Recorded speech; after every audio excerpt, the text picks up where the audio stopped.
Okay guys, so we get a ton of questions about our extensions and how they're applied and how often you have to get them moved up, if they're comfortable, can you wear hair up, and what they look like.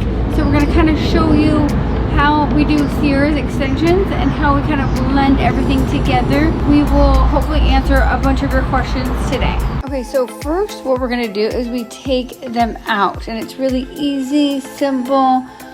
We just kind of loosen the beads up. Really easy, and then we cut the string and then we pull the extensions out.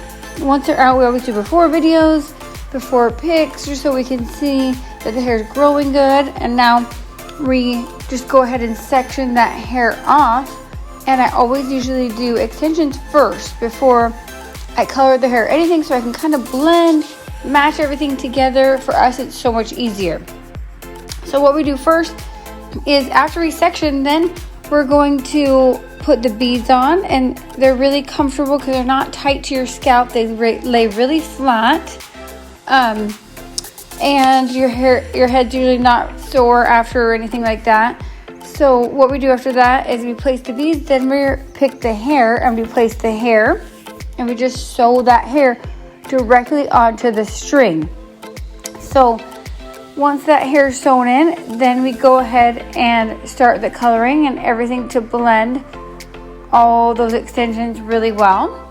So after we foil and everything, then we let her process, and we take her to the bowl and we start the toning.